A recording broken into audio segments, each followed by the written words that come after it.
In 2003, I was a soldier in the 3rd Infantry Division. This was one of the units that carried out the invasion of Iraq that year. I wanted to share with you the story of how I was injured shortly before the combat phase of Operation Iraqi Freedom even began, while I was still in Kuwait. The division began arriving in Kuwait that January, 2 months before operations actually began. At the time, no one knew whether there was actually going to be any conflict or not, and we were an insurance policy, a show of force in response to aggression. The border between Kuwait and Iraq was heavily fortified in ways that I'm not at liberty to discuss, but suffice it to say there was no worry about being attacked by ground forces of Iraq while we waited.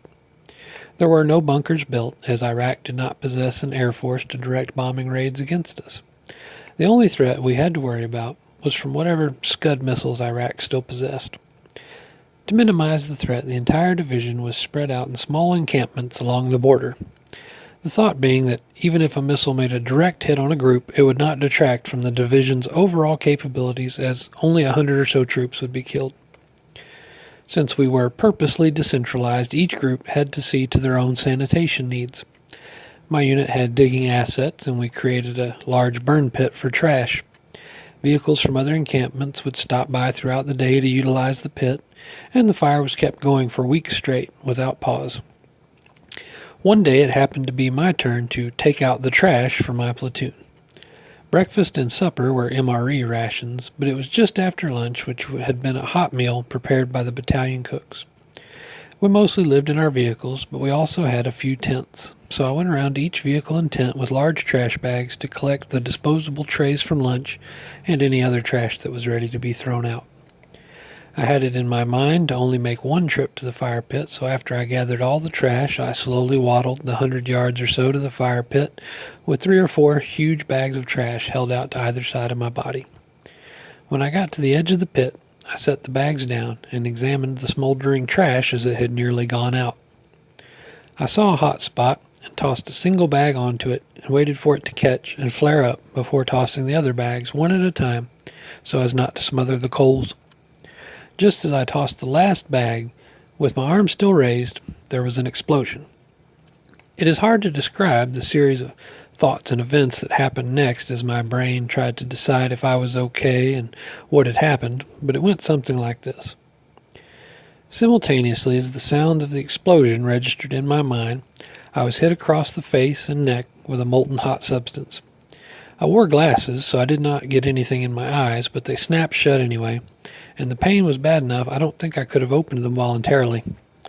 I was bent forward slightly, with my head cocked to the left as my right hand pawed at my neck in an attempt to get the burning substance off, like a dog scratching at a flea.